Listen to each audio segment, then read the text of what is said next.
आपण पाहत आहात आपल्या हक्काचे प्रतिध्वनी न्यूज। पतंगराव कदम यांचे तिन्ही नातू विजयी। ऋषिकेश लाड कुंडल जिल्हा परिषद गटातून विजयी। डॉक्टर जितेश कदम, दिग्विजय कदम यांचा पंचायत समितीमध्ये प्रवेश।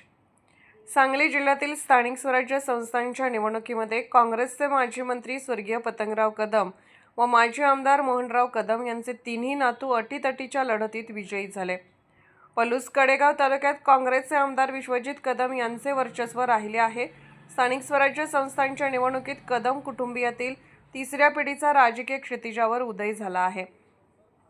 संपूर्ण जिल्ह्याचे लक्ष वेधून राहिलेल्या कुंडल जिल्हा परिषद गटात काँग्रेसचे ऋषिकेश महेंद्र लाड यांनी प्रतिस्पर्धी असलेल्या भाजपाच्या धनश्री शरद लाड यांचा सुमारे 5000 मतांनी पराभव केला। आमदार विश्वजित कदम यांच्या भगिनी भारती लाड यांनी मतदारांनी मतदानाद्वारे अभिवादन केले। गतवेळी वडील महेंद्र लाड यांचा जिल्हा परिषद निवडणुकीत पराभव झाला होता, त्याचा वचपा मुलगा ऋषिकेश यांनी यावेळी काढला। कडेगाव तालुक्यात काँग्रेसचे आमदार विश्वजित कदम व सागरेश्वर सूतगिरणीचे अध्यक्ष शांताराम कदम यांच्या नेतृत्वाखाली निवडणूक लढवली गेली। यामध्ये चिंचणी गणातून शांताराम कदम यांचे चिरंजीव दिग्विजय हे निवडणुकीला सामोरे गेले। त्यांनी प्रतिस्पर्धी कुलदीप अवताडे यांचा तब्बल 6000 पेक्षा अधिक मतांनी पराभव केला। दिग्विजय विजयी झाले।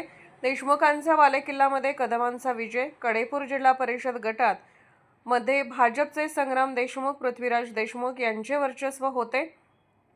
त्यांच्या वर्चस्वाला कदम कुटुंबियातील डॉक्टर जितेश कदम यांनी सुरंग लावला आहे। हिंगणगाव बुद्रुक पंचायत समिती गणात काँग्रेसकडून डॉक्टर जितेश हनुमंतराव कदम हे सामोरे गेले। त्यांनी प्रतिस्पर्धी उमेदवार असलेले भाजपाचे प्राध्यापक आशिष कुमार घारगे यांचा पराभव केला। ऋषिकेश लाड, डॉक्टर जितेश कदम, दिग्विजय कदम यांच्या रूपाने तिसरी पिढी राजकारणात प्रवेश केला आहे। आपण पाहत आहात प्रतिध्वनी चॅनल। अशाच बातम्या पाहण्यासाठी आमच्या चॅनलला सबस्क्राइब करा आणि बेल आयकॉनवर क्लिक करा।